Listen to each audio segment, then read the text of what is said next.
Hi! Hi! Wow! Hi! Ayan si Poy. Sawadi ka. Sawadi ka! So this is Gazini. She is Gazini. Yes! You very beautiful! Oh! Hi. Oh! Swaima! Gazini. สวยมาก Chanchu Gazini Ganados. Chanmajak Patet Philippines. Sila yung sila yung tumulong sa atin na BM side. That's why we have Gazinian Thailand now. Oh! See you soon! See you soon! I love Thailand. I love durian. Oh, I love you Excited to too! eat khao mamo. Thank you for the support. We You came will from take- photo shoot. Will you take Gazini and Kota together? To earn. Take Oh Gazini yes, and Kota together. you have to eat หมูกระทะ in Thailand. Hi. Oh, exciting! Eat all you can. Where's Atom? We need to show Atom Gazini. Oh, Saan? I should. Cream. Yeah, let's join. So that they can speak with Gazini now before they go to the airport. Cream, there you are! We love you, Gasini. Saan? Cream, Hello! Hi, Cream! Excited to see you all. We're very excited to see you. Support and the love. I'm so excited. you have to go to the airport and pick Gazini, okay ka?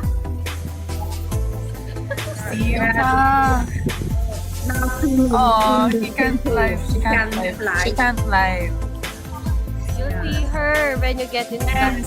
Just see me in person. Wow. Sanok Madi. Excited to go there. Oh my gosh. 2 days left, right? 2 days left. So, yes. I'm You very guys. excited to see you. Kanina pa kayo? Ready ka na, Mi? Kanina pa kayo? Ang fresh naman ng ni Miss Pai. Ano ba yan? Niliguan pa talaga ako. Baka daw maamoy mo. Naaamoy ko hanggang dito.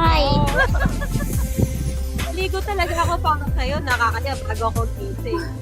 Grabe naman. So, lamang ka ng isang ligo sa akin for today. Pero lamang ka ng ganda sa akin, huwag ka mag-alala. Tsaka sa katawan, lamang ko na lamang. Ay, lalakad pa kasi ako. Bigay mo na sa akin yun. Kasi nagsuot ng waistline ni Emma. 22, diba? So, kailangan lumaban. So, oras ka sa airport sa Saturday. 6:30 p.m. Sa Philippines departure. 3:30 p.m. 3:30, pero before that, nasa airport ka na. Yes. 1 p.m. Terminal. Terminal 1, Philippine Airlines. Okay. O, narinig nyo yun guys ha, yung mga gustong mag-ano kay Gaz. Mag-live si auntie nyo. So inyo pong napanood itong si Gazini Ganados ang kanyang pinaka-latest na update dito sa kanyang social media dahil excited na nga po ang lahat para dito sa kanyang pinaka-inaabangan na laban or journey sa MJ All-Stars 2026 na gaganapin sa bansang Thailand. So base mga kapolitika sa ating information na nasagap dito sa social media, sa Sabado ay lilipad na papunta sa Thailand itong si Gazini mga bandang alas 3 ng hapon. So ngayong araw rin po ay send-off party ng Sparkle Artist para dito kay Gazini Ganados. So inaabangan natin mga kapolitika yung kanyang maging laban at bakbakan ni Gazini dito sa kauna-unahang edisyon ng MJ All Stars. So aside sa mga Pilipino na excited na dito sa maging laban ni Gazini, ay inaabangan na rin po ng mga taga Thailand itong si Gazini para i-feature sa kanilang mga videos at inaabangan yung kanyang arrival doon sa Bangkok sa Sabado. So excited na rin yung mga taga Thailand na masaksihan yung ating maging representative dito sa MJ All Stars 2026 First Edition. So base naman dito sa reaksyon ng ating netizen, si Gazini Ganados di umano ang perfect candidate or most aligned candidate dito para sa MJ All-Star sa kailang advocacy. Gazini is the most aligned candidate with MJ's advocacy. She is literally fighting for family in Gaza. She has grown into such a strong and beautiful woman. Not only physically but her heart can be seen through everything superficial. I hope that Thailand will get to love Inday Gazini the same way as Filipinos love her.